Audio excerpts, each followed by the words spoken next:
Cannabis Common Sense, the show that tells the truth about marijuana and the politics behind its prohibition. Hello and welcome to another exciting edition of Cannabis Common Sense. You know, this is our first live show since last year, which is really only about 3 weeks ago. But in that time, we've seen the first legal marijuana sales in Colorado. Hallelujah. We'll see it all around the world in the very near future.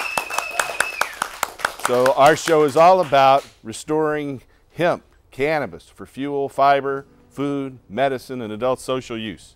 We have a great show for you tonight. We have film clips about our battle for the Portland Hemp Stock Festival. We have some hemp news to talk about. John Cornett standing by to play some music. Hey, John. Yes, sir. Casper Leach is right here next to me. He's going to be the joint host. We'll be taking your phone calls. And you can watch us on Ustream. Call your friends all over the world. Tell them tune in to ustream.tv and look up Cannabis Common Sense. Because we're streaming live to the world right now. We're going to buy a few crucial seconds as we bring on our infamous dancing cannabis leaves. I feel the force.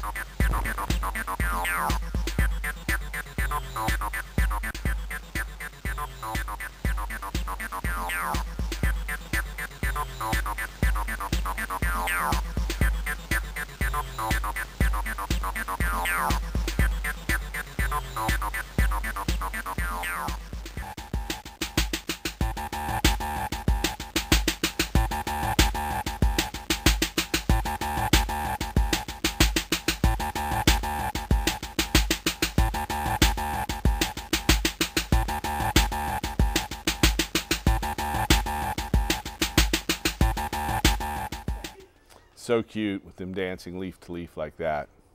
That's an old joke, but I keep using it. Our first story is from the great wild north, Alaska. Legalizing marijuana is such a popular topic in Alaska that local advocates have submitted their petition 2 weeks before its due date.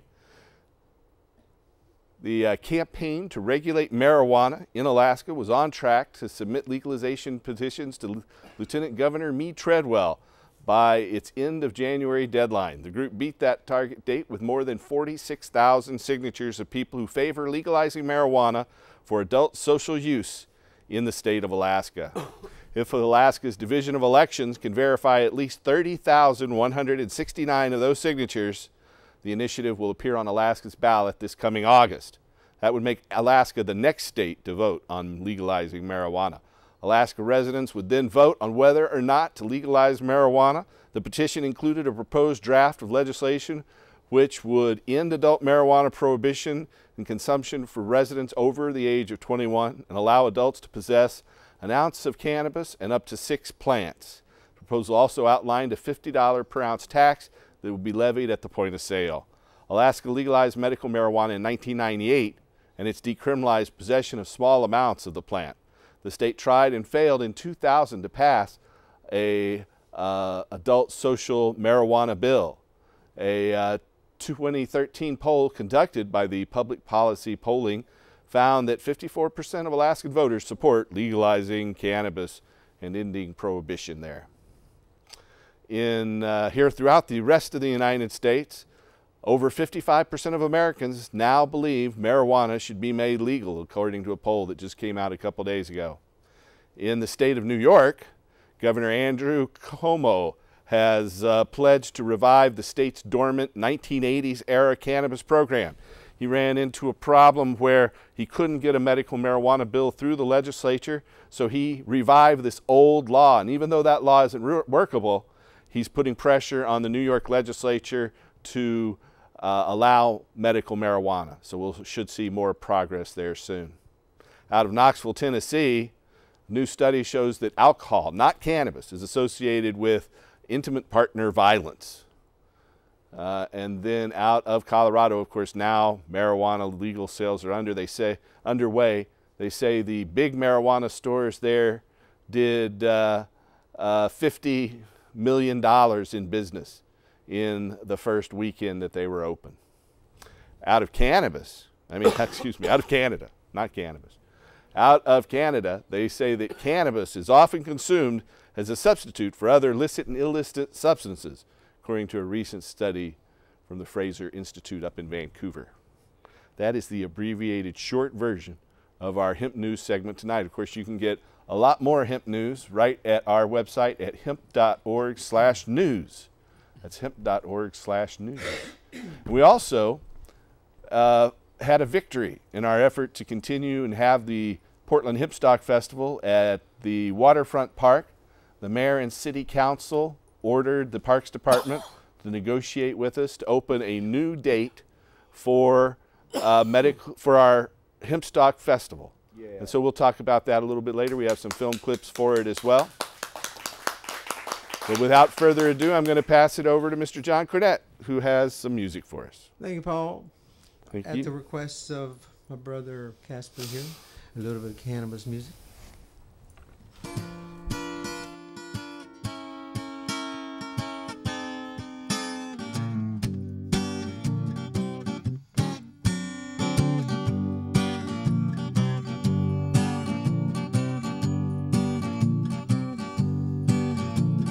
Ganja, I like Mariganja.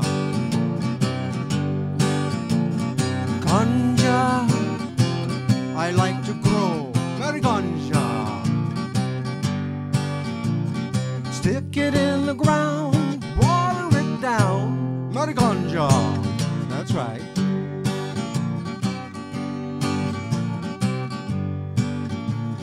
Ganja, like Mariganja. Ganja, I like to use Mariganja for food or medicine. Prohibition must end. Mariganja. Woohoo! Oh yeah.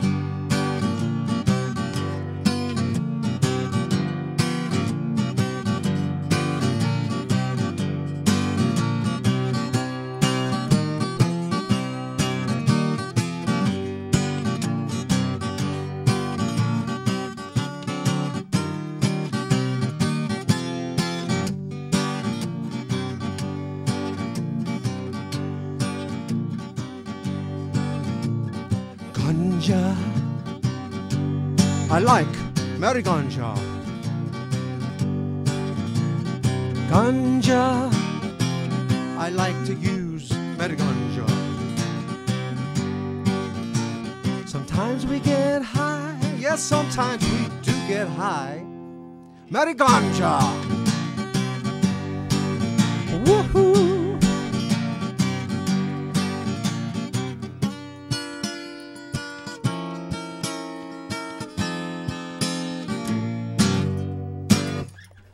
All right. Truncated version. Thank you, John. Mr. John Cornett. Beautiful. Welcome, Casper. You're in casual attire this evening. I guess I am. that's the way it goes, though. It is still party time, 2014. Is it 2014? It is. Oh, man. Great time. Thank you. I remember the ball came down in New York and people were screaming, and then Here it is 10 days me later. a joint, and I'm here. 10 days later. But that's okay. Wow. That's okay. We've had a lot of exciting times. Green Wednesday happened, where we saw the first legal marijuana sales in the state of Colorado, here in the United States. That's That why is we a were celebrating. Revolutionary. I do. You knew you were celebrating for something, right? Right. I even saw a legal pot, thing on CNN just this evening where they were taking a limousine around, going to different dispensaries and visiting them and trying them out. Snoop Dogg's in town? I don't know about Snoop Dogg. Is that it? Is that him Some and his CNN entourage? reporter said she was getting a contact high. Wow. And that she better get back east and leave Yeah, Colorado baby. before she loses her job. So she wondered if she was going to get tested. I wonder if Sanjay Anderson Gupta will Cooper get a wouldn't contact say. high, too. I just don't know. You know, we are accepting your phone calls tonight. If you have a question or comment about ending adult marijuana prohibition, restoring industrial hemp, or helping medical marijuana patients, then give us a call at 503-288-4442. That's 503-288-4442. Also, And I guess we have a caller on the line. Let's go ahead and take that caller first, and then we have a studio audience member who has a question. But welcome to the show, caller. Hello. I've heard that if you get on Amtrak, they inspect everything thoroughly. And I guess, like you could get on at Portland with your card, but then what happens if you go up to Seattle and then you want to get back on again and It's come back? completely legal in Seattle as long as you, once you cross that border, you can legally have an ounce in Washington State, whether you have a card or not. Okay. Yeah, it's legal to have any adult over the age of 21. It is now legal to possess up to 1 ounce of marijuana from where I'm sitting, about 5 miles away in the state of Washington. It's completely legal in Washington and Colorado, as long as you're over 21, to possess at least 1 ounce of marijuana. You still can't legally consume in public, though, right? No, you can't legally consume it in public. You have to consume it in a private location. And you don't want to drive a vehicle while high. And there's no like private place on an Amtrak train where someone could consume, I guess. I can't answer that question with any degree. I'd have to go inspect the Amtrak trains, and I haven't done that lately. Yeah. But yeah, I don't think they have a smoking section on an Amtrak train. But if you hide in the bathroom, Yeah. I've never done that. Well, maybe a few times. Okay. Well, have a good evening. I appreciate it. All right. Thank you. Thanks for calling. Oh yeah, you can always vaporize. Vaporizers don't smell, and so that's not smoking. And so I saw a guy at the Hawaii airport a few weeks ago just puffing away on his vaporizer right on the side of the road. And I'm sure it wasn't a nicotine vaporizer. But you don't know for sure. I didn't inspect. Blue cigarettes. I don't inspect people. Right. But no, it wasn't a blue cigarette. You sure you could be one of the cool Pretty crowd? soon, he had it on a little chain on his neck. He had all the accoutrements of being a mad dabber. We have LK right here in the house, ready at the microphone. Go right ahead. Hey, Paul. Sir. Thanks for having me. I want to talk about the Cannabis Common Sense Tour. Yes. If you have a moment, talk about the Cannabis Common Sense Tour. I'd like to read the cities that we're going to be going to. So first, let's talk about what it is. It's a tour of speakers and musicians that are going around throughout the nation trying to raise funds for the prisoners that are in jail for this failed war on drugs. Mm-hmm. The true victims of the war on marijuana. Yes. Yes. And the cities that we're going to go to, Paul, we're starting in February 7th, and we're going all the way to May 31st. And this is week increments. We're going to be doing Los Angeles, San Diego, Tucson, Lubbock, Texas. I'm sorry about that, guys. Waco, Texas, San Antonio, Texas, Houston, Texas, and my hometown of Dallas, Texas, Oklahoma City. That's my hometown, too. Denver, Colorado, Grand Junction, Colorado, Salt Lake City, Utah, Las Vegas, Nevada, Reno, Nevada, Sacramento, California, Ashland, Oregon, Bend, Oregon, Eugene, Oregon, Portland, Oregon, Olympia, Washington, and we're going to end up in Seattle, Washington. And so far, Paul, we've had normal chapters that have said they want to host for us, and that would be DFW, normal, Sacramento, Dallas, normal. Fort Worth, Texas, normal. That's Yes. DFW. That's what you mean by They're awesome people DFW. there. Big shout out to Josh Shingler. Love you. Great people down there. Texas, They carry the Texas show. normal, Hub City normal, and San Diego normal. So if you're a normal chapter at any of the cities that I didn't mention that's hosting, and you'd like to host the event, give us a call at the website at Cannabis Common Sense Tour, and let us know that you'd like to do it, because we'd love to have you. Cool. All right. Thank you, LK. And may I add something to what the caller was saying? Because I ride Certainly. Amtrak a lot. Okay. And if you get a sleeper, your compartment, if you shut the door, is all your air. So if you turn the exhaust fan on, nobody knows what you're doing in your compartment. So if you get a sleeper on Amtrak, you have your own little compartment. And I was told that by, well, I was not told that by a conductor, so I didn't hear that from the conductor, but that's where he told me to medicate. All right. Now we know. That's where he didn't tell me to Once medicate. you're in your little sleeper compartment. And the nice thing about It's trains okay. is you see parts of America you wouldn't normally see because you're back behind mountains and curves. And if you should happen to be in a different frame of mind, it can be all the better. I would think Amtrak would like it. Plus, it surely would make their food taste better. So, That's a good point. They would want to Very good point. encourage that. I would think. We have a caller standing by, so let's take that call. Welcome, sir, or madam. Are you there? Must Did have you been read an my Amtrak book? employee. Okay, Sorry let's about try that. another one. We got another line here. Welcome to the show, caller. Oh, yeah, hi. So I was going to ask, I read an article recently about the political cannabis closet and how, politicians have to be in the closet about using marijuana. And I just, wanted to hear your opinion on that and if you thought that any politicians would be able to come out of that cannabis closet anytime soon. Yes, politicians need to come out of the closet and admit that they do use cannabis. In fact, Chris Hayes on MSNBC just recently talked about how he almost got busted at the Republican National Convention back in 2000. As a person who was never been in the closet, I have always been an open and proud cannabis smoker since I was very young, a minor, beyond a doubt. May I say something? Sure. It really. I was just going to say that I think everyone should just come out of the closet and tell the truth. Here's the reason why it's amazingly important. They say take a page out of the gay community's handbook. Well, here's the deal why. First of all, I'm openly gay, and the deal is closets are for clothes, not for living in. And as long as the people are afraid to come out and say who they are and what they're doing, then it's going to be difficult for the people who aren't afraid, who are getting up there and doing it. We all come out and stand side by side and shoulder to shoulder. Then suddenly it's no longer an ugly thing. It's no longer a reason to be hiding in the dark. It's all out in the sun.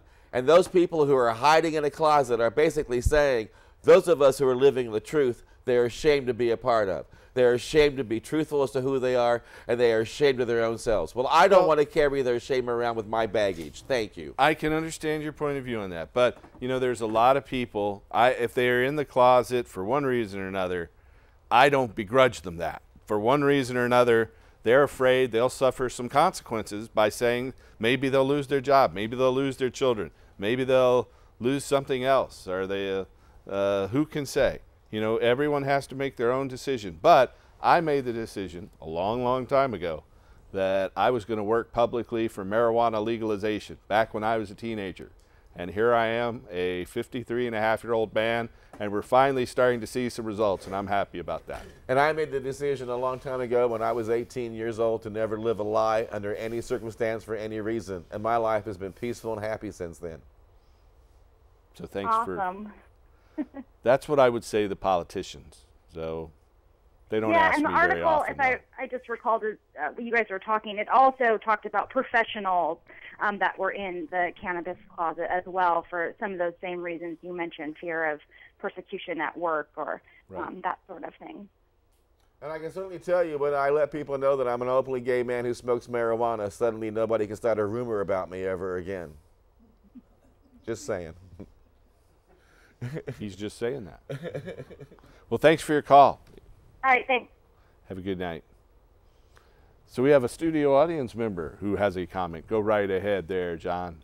That's right, Paul. It's just a comment. I don't know if any of you have heard, but today there was an incident in Forest Grove where an individual was being careless and had an accident with some butane and some cannabis. And I just want folks out there to know. That sounds like an explosive event. Yeah, yeah.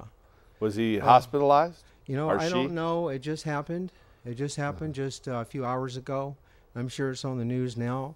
But if anybody's out there listening, I want you to know that there are thousands, if not tens of thousands of people who know how to use cannabis in one way or another responsibly. Just like we there are a lot don't blow ourselves up. Yeah, just like there are a lot of people who know how to drive a car without running into a wall, Right. You can't but some take people keep hitting walls. You can't take the cars away from everybody. You can only hope and pray that people will start using their noggin, and I don't know what they're thinking about. Maybe I don't know what people are thinking when they do stupid stuff like that. Well, there's a lot of this new extraction processes and a lot of solvents, a lot of things that can be explosive, but the fact of the matter is there are alternatives. There's going to be a learning curve. There's things with dry ice and CO2 and other extraction methods as well. So we're at the beginning of a new era with cannabis legalization. We'll have to see where we go from here. So if you have a question or comment for us tonight, you can call us at 503-288-4442. That's 503-288-4442. And I just want to say that right now we have 2 marijuana initiatives in circulation, and we have about a little over 27,000 signatures gathered and turned in to the Oregon Secretary of State. We need 87,000 valid registered Oregon voter signatures to put our statutory measure, a revision of last year's Measure 80, on the ballot.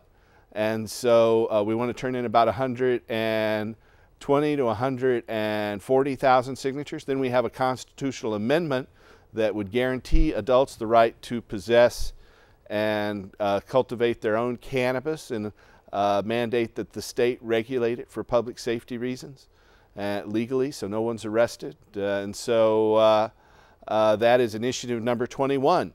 We need your help to put these on the ballot. If you need to get a petition, if you'd like to get a petition, you want to sign a petition, you can go to our website. It's right there on the screen, crrh.org. You can call our office at 503-235-4606 to get a petition.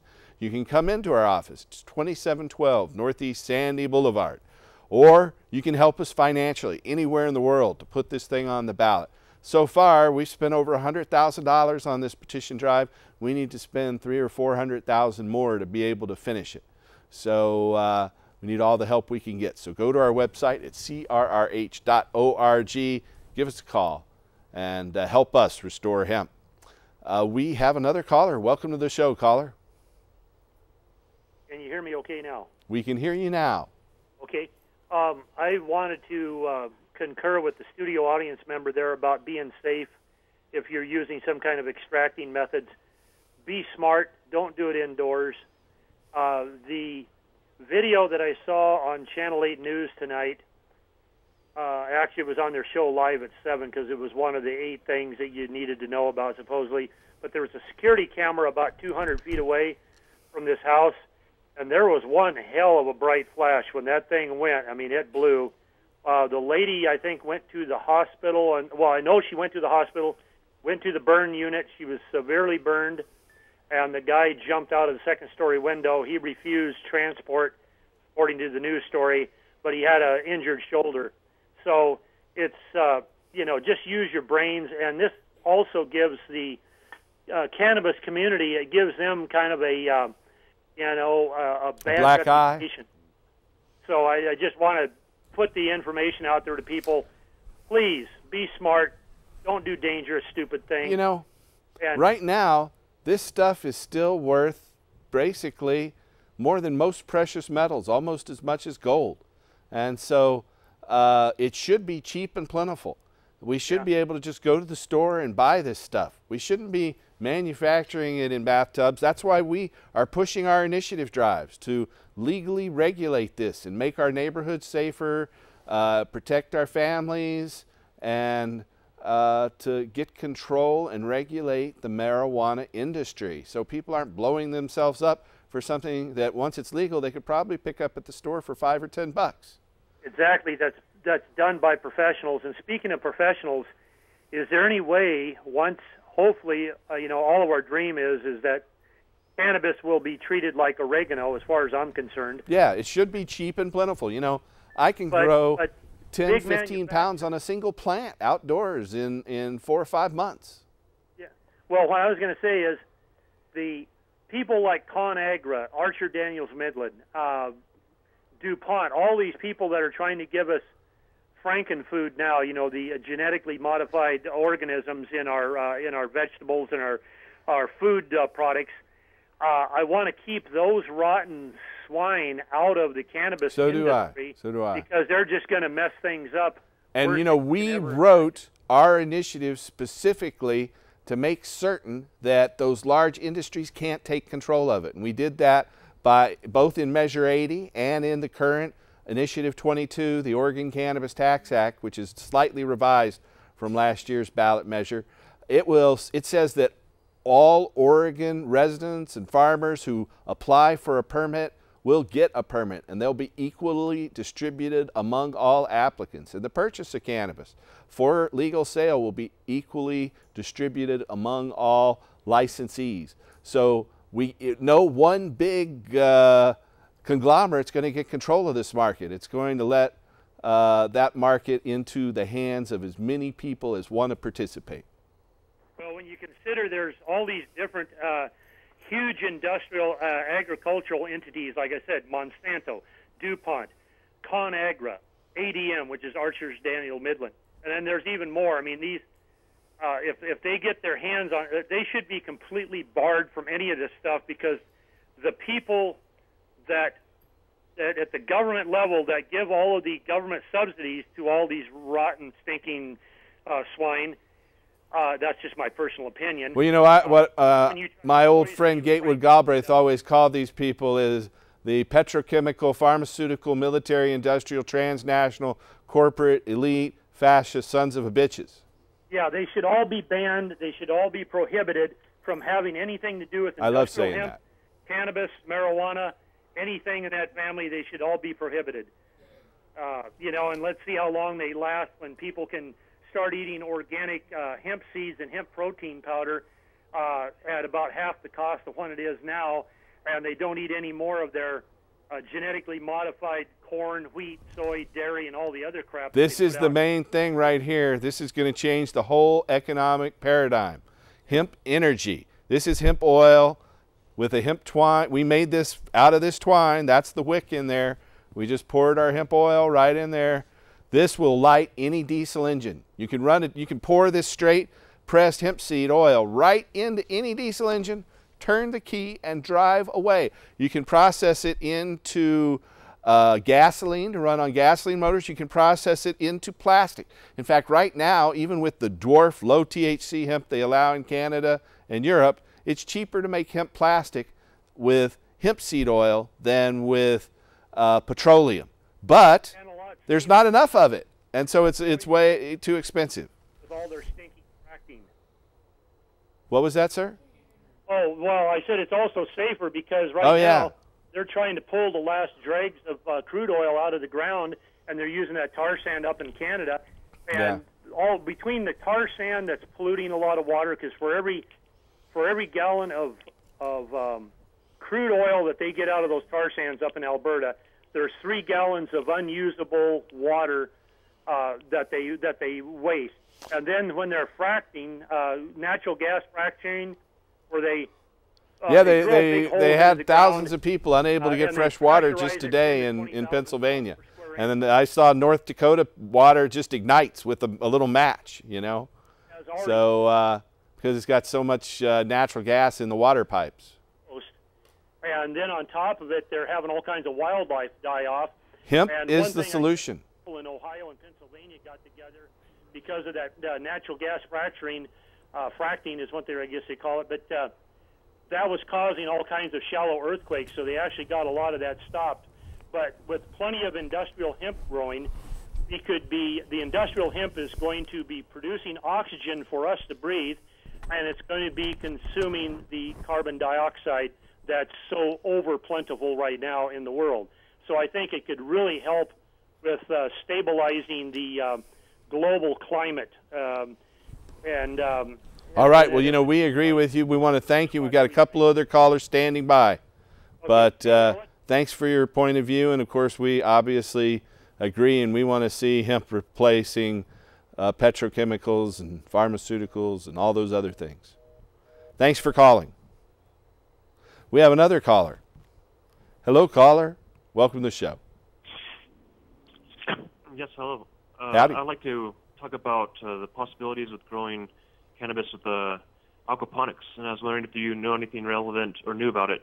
Because I worked at a hydroponics store back in the 80s. I know about hydroponics and aquaponics and other thing. You know, it takes a little bit more knowledge, and that things can go wrong. I prefer growing organically in the dirt myself with organic nutrients, but you can use some organics in aquaponics and hydroponics too, but you have to be very careful to monitor the parts per million of the solution, the pH of the solution, the salt content of the solution, all of that has to be kept in perfect balance. If anything goes wrong with a pump or anything else, you could lose your whole crop.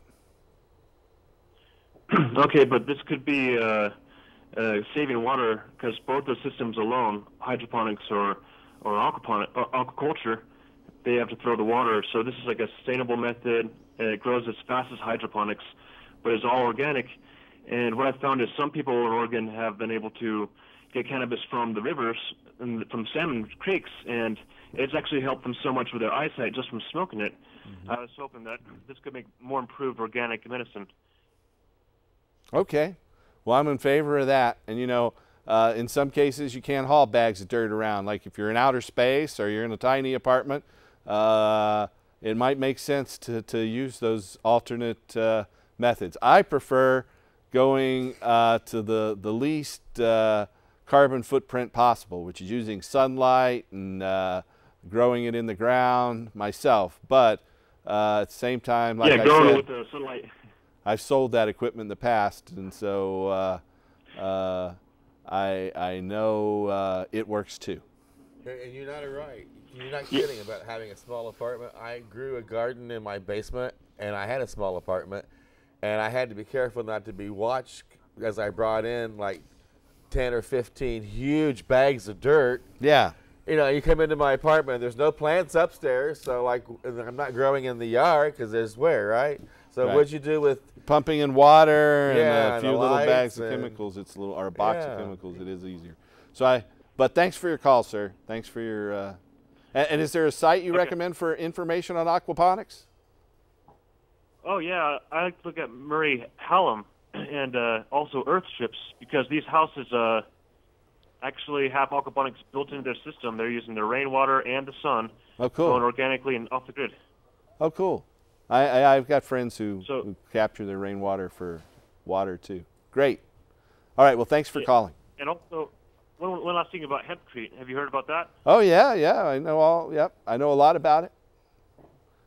Okay. Yeah. I just want to mix lime with hemp fiber and a little bit of water, and you got hempcrete, and it's stronger than concrete. And in fact, it's been used for over 5,000 years.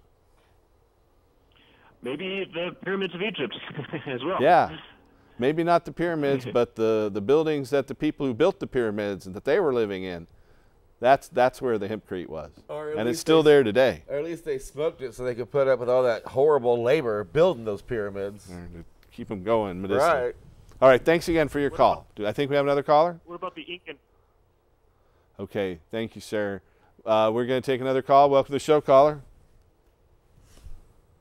Yeah, I'm calling to talk to Paul about a situation. I was a construction worker. I fell and got hurt, impaled on a piece of rebar, injured myself in my back, so I did the workman's comp claim and everything else. And I owned my own house at the time. Well, I saved enough money to last for 2 years because they told me that's how long all this Social Security stuff would take to get on. No, sometimes it can take a lot longer than that. Yeah, well, and then I got, make a long story short, Paul, the deal is I've always grown my own, and I've been a cultivator for quite a while, since the early 90s. And thank you. Since I got my house, or got hurt, I lost my house. I lived in my car for about a year or so, year and a half. Yikes! Got some help. Got finally off of the street. It's hard to grow your own. Now I'm living in it, and now I'm living in a building that is I'm on federally funded funds, so I cannot grow pot. I cannot have pot in my possession, and it's really interfering with my process of trying to heal or medication, because now workman's comp is giving me an alternative of either having my THC card or no pain meds, which they're giving me, and which I would much rather have my marijuana card. But being that I cannot grow no more, I cannot afford these prices. And so I'm having to make the choice, unfortunately, to go to chemical dependency again. That's and a I'm shame. really, really negative. It's really evil that they push you into this Hobbesian decision to, go our way and take our poisonous drugs, and if you try Right. to use a harmless herb, we're going to punish you. Right.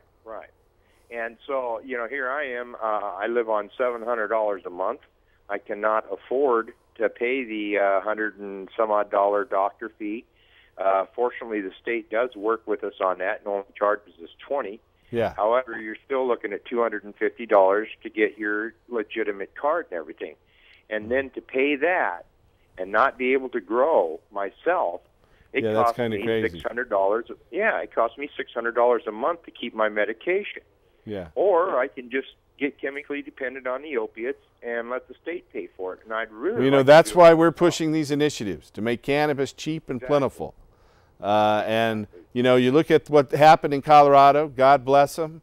Thank goodness it's out there. And a Colorado citizen can grow their own once they're over 21. But I saw the prices out in Colorado, and they were $400 to $700 an ounce. Now, the market just started. When you live on $700, I mean, how do you balance that out? I mean, what do you want me to be on the streets and living nowhere? Yeah. Just so I can The have price medication? needs to come down. I mean, at that price, the black market can undercut that. That makes absolutely no sense. Maybe it's the growing pangs of a brand new industry, but eventually cannabis has to become cheap and plentiful, and that's what we're trying to do with our two initiatives. And which is great. I never thought I'd live long enough to see where the stage it's in now, which is fantastic. Well, last year, November of 2012, we got 47% of the vote statewide on our initiative, which would allow any person to grow as much marijuana as they wanted with no limit. We got 47% of the vote statewide, and we got 61% of the vote here in Multnomah County, and 63% of the vote in this city, the city of Portland. So polls done by other organizations last May show that there's been over a 15-point swing since that election. We've gone from 47% at the ballot in November of 2012 till 63% of voters as of May in this state, likely voters who'd voted in the last 4 elections, said they would vote in favor of legalizing marijuana now. The fact that I'm 5 miles away from legal marijuana on the other side of the Columbia River makes a huge difference. And so just hang in there. I'm sorry to hear you're in that terrible position, but help us make marijuana cheap and plentiful. Help us put I-21 and I-22 on the ballot for a vote here in 10 months. 10 months. We have about 5 months to get the signatures, then the vote would be in 10 months, then marijuana would be legal in less than 11 months. So now, if this all takes place, Paul, does it interfere with the situation of individuals that are on like Section 8 or federal housing? Are they able? They're still not able to grow pot. this will even change have that. pot in their This will change possession. that. And marijuana will be cheap and plentiful. So we've got our initiative would change that law. Just keep working for the change. We're seeing it happen. Don't give up now. Don't worry about the current situation. Concentrate on the future. I want to thank you for calling. Our hopes and prayers are with you, and keep pushing on, bro. We have two other callers. But you know what? We have a video we're going to run first. We're down to less than 20 minutes left of the show. Let's go ahead and run this video, and we'll be right back. Well, the video's not ready. Maybe it is ready. A battle is brewing between organizers of Portland's Hemp Stock Festival and the city. Portland Parks and Rec has denied the organizers' permit for this year's festival after they say it violated several laws and posed a risk to public safety and health. KPTV's Brian McMillan talked to people on both sides of the issue today. He joins us live from the Fox 12 Mobile Newsroom with a look at what organizers are trying to do to save it. Brian?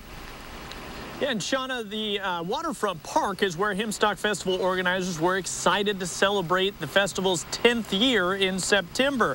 But according to these documents released to Fox 12 today by the city, they are going to deny the festival's permit, citing countless violations along with damage to the parks in past years. Now, the Hempstock Festival was founded by a group called the Hemp and Cannabis Foundation. You may have heard about this festival up in Seattle as well. Organizers say the festival is not a place to smoke and sell pot, but to celebrate it and continue their efforts to legalize the drug. But according to these documents, the festival had widespread violations of the terms of their permit. The city says the festival was not able to manage the tens of thousands of people that attended. They say there were too few porta potties and garbage cans. Parks and Rec also said the event security and workers were deliberately ignoring the rampant sale and use of pot at the event, even by minors. A Parks and Rec spokesman says this is the first time in several decades that the city has denied an entire event permit outright. They say it comes after years of working with the organizers to try and resolve persistent problems. The news caught festival organizer Paul Stanford off guard. Yeah, that's a false accusation. The organization has grown. They're just trying to make accusations because the Portland Police Department doesn't want this to go forward. Now, Stanford denies claims of rampant drug use and says the festival is a peaceful event with no more problems than any other festival downtown. Stanford told us that he and other organizers are willing to fix some of the problems, but the Parks and Rec say they are done. And this is expected to be a part of a heated debate at Thursday's city council meeting. Organizers say they'll be prepared to fight this in court if they can't get their permit. Reporting live in the mobile newsroom, Brian McMillan, the 6 o'clock news. Their permit was denied by Portland Parks and Rec, but today organizers of the hemp stock took their case right to the city council. The Parks Department says the annual festival's become increasingly dirty and dangerous over the past 9 years. Officials say festival organizers refuse to search people at the event or work with them on most issues. But hemp stock organizers tell us that's not true. They feel they are being treated unfairly for political reasons. We just want to cooperate with the city and have our event in a peaceful, lawful manner. Our concern is not that this is a political hot potato. This is really just about the guidelines and meeting city code, state, federal codes. The council voted to uphold the denied permit, but hemp stock organizers can apply for a new one, and the mayor is also urging them to work with the city to come up with a good alternative. Organizers of Portland's annual Hempstock Festival are fighting the city's decision to deny its permit for this year's event. Yeah, they brought their arguments to the city council today, saying the reasons the Park Bureau gave for the denial are untrue. They say they don't sell drugs at the event, they don't leave it dirty, and they don't create parking problems. Well, this year they applied to move that event back to Waterfront Park. The event has been going on for 10 years, and supporters say they can do what the city needs them to do. We're willing to make concessions or cooperate with the city and the Parks Department in any manner. I've worked with hempstock organizers for 9 years. The size and scope of the hempstock event has grown over the years, but the organizers' ability to manage the event has not. Hempfest is this way. Well, we learned a short time ago the city has decided to uphold the denial. However, Mayor Charlie Hales says organizers can submit a new application that outlines how they will hold a drug-free event. Okay, so those news stories appeared, and I've got to tell you what happened before the Portland City Council yesterday. We have for years tried to move to the long, flat part of Portland's Waterfront Park in downtown Portland. But we were pushed to a bowl for our first 2 years, then thrown out because we allowed a medical marijuana tent back in 2006. So we went to some other parks. And now, in the city hearing, the fact that the mayor we agreed to deny that permit, and then the mayor directed the Parks and Recreation Department to negotiate with us to open a whole new slot at Waterfront Park. They only allow 6 events a year on the flat, long portion of Waterfront Park. You know, the Rose Festival, Cinco de Mayo, Susan B. Komen's Run for the Cure, the Brew Fest. And so now the mayor ordered the city to open up the park so that we can have a 7th event in the big area of Waterfront Park. And the city agreed they would come back, and our negotiations will start next week. So we're very hopeful that we will get our permit. We're convinced that we will get that permit. The city mayor and city council ordered the Parks and Recreation Department to open up the process and give us a new 7th slot at Portland's Waterfront Park. So we will actually go to the area that we've wanted to go to for so long, that we haven't been able to hold a hemp fest at for 20 years since we were on that flat portion of Waterfront Park.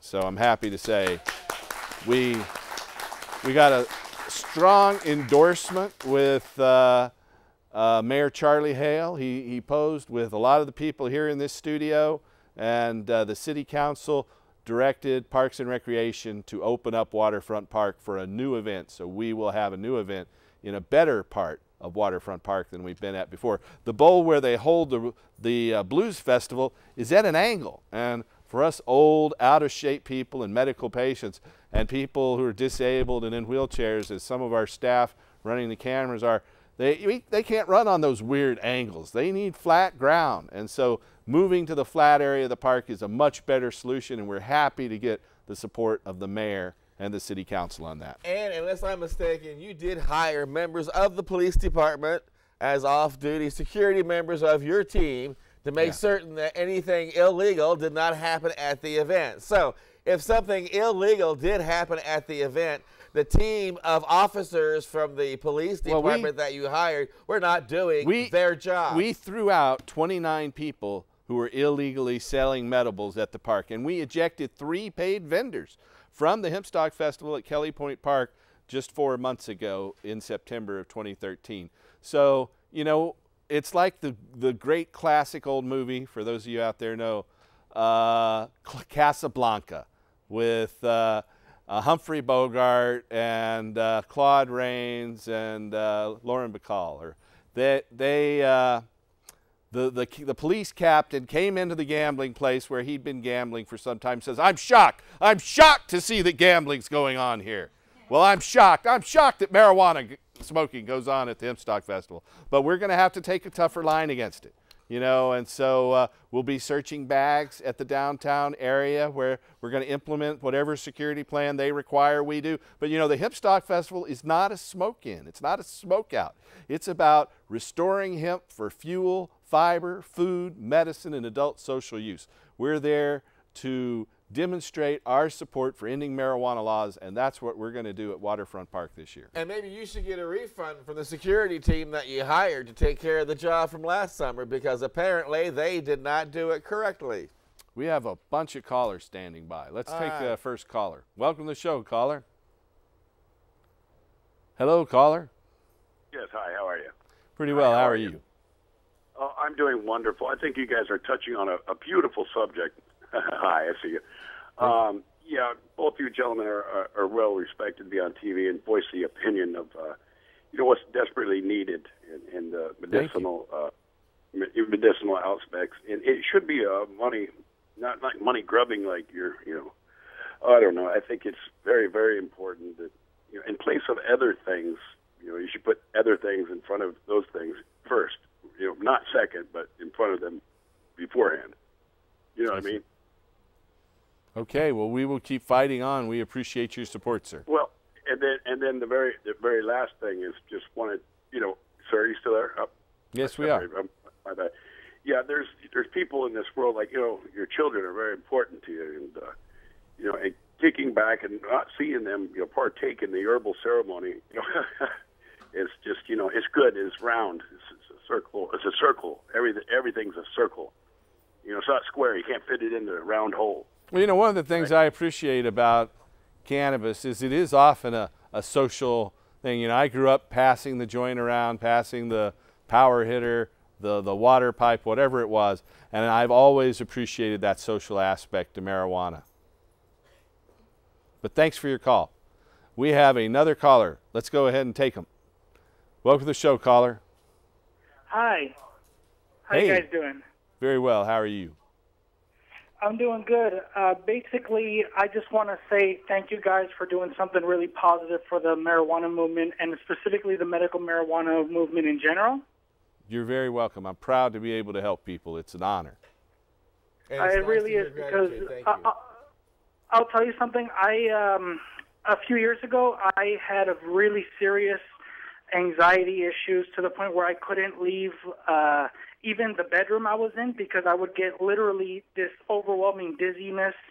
I couldn't even see clearly. I would get just these rush of colors in my vision. And the only other alternative to medical marijuana that I'm aware of was this really serious medicine. It was Ativan and lorazepam, which after long-term use basically can actually cause damage to the brain. Yeah, they're very dangerous. Yeah, they're really seriously dangerous and also highly addictive. I've known of people who, do really, honestly, worse things to themselves doing those medicines than you could possibly even do doing medical marijuana. Sure. In any way, shape, or form. And yeah. Well, no one's ever died from a marijuana overdose in thousands of years. So it's safe and effective. I haven't been trying, but suicide by marijuana is impossible.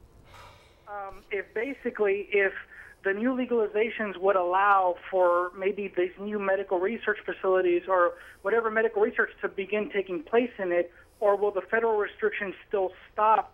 The federal government has said they're allowing it to move forward. So they are allowing the sales to happen in Colorado. They'll allow them to happen up in Washington. When we pass our initiative here in Oregon, the trail has been blazed. Unfortunately, if we'd passed Measure 80 in 14 months ago, we would be at the pioneers here. But we didn't, so we've got another shot here in 10 months. Well, the government doesn't have much choice anymore. They either go along with it or they round up 2.5 million people and turn it into a Nazi prison camp. All right. Thank you for your call, sir. We got to wrap it up. We're just about out. I've got a few show and tell items here tonight for the sharing section. This is one of the bags of Doritos you saw in that news clip. Can we close in on that little sticker there? Close in. Now, this is the word from the the Seattle police. They tell you to enjoy Pink Floyd's Dark Side of the Moon at a reasonable volume. Yep. And, what is it here? I'll have to read it. We thought it might be a good time to tell you the do's or don'ts for marijuana. Do listen to Dark Side of the Moon at a reasonable volume. Do enjoy the Hemp Fest and respect your fellow voters and familiarize yourself with the rules of I-502. Love the SPD, the Seattle Police Department. We hope we can gain the love and respect of the Portland Police Department, and we hope all across America and all across the world, marijuana users will be freed from these unjust laws. And this is just an example for the people of the world of what the Seattle Police Department handed out last August at the Hemp Fest. Right next to it is this book, a pop-up version of Jack Herer's writings, especially his seminal work, The Emperor Wears No Clothes. We're going to open this one up right here on the air. And we've done this is I know. You out there, we are getting some of these donated to us as a fundraiser. So if you want to get one, we can get it to you, and all the money for it will go to help us legalize marijuana. Here it is, little pot, Jack in a box. Jack Herer's book, free hemp all around the world. You need to kick down $60 and $60 because you get not just the neat pop-up. You get his original book on assessing marijuana, grass, the famous historical, most talked about underground book of the last 50 years. What's it called? The Emperor Wears No Clothes. And the video that Anita Roderick from The Body Shop, the late great Anita Roddick, put together, Emperor of Hemp, about Jack Herer. Jack Herer gave his last speech at our Hempstock Festival back in 2010. And he wrote this book, The Emperor Wears No Clothes, right here in River City in Portland. Right here? So right here in River City in Portland. And so we won't go into the riverboat. So thank you, Jack. Right here, we got to thank Hemp Man, Eric, for bringing this piece. This is actually a piece of paper that is over 500 years old. Thank you, Eric. Over 500 years old. I don't know why he doesn't have it framed. It's got a little picture of a marijuana plant on there. And it's talking in Latin about the medical use of hemp and marijuana and what they call hanf. So there you have it. Nice. Next to it, our Cannabis Flame of Freedom. This is why marijuana is illegal. Right. The petrochemical, pharmaceutical, military, industrial, transnational, corporate, elite, crony, capitalist, ruling class. I've kind of toned it down, Gatewood. They prohibited marijuana for their own economic and political power benefit. And we're going to restore it and decentralize wealth and decentralize control of our political system.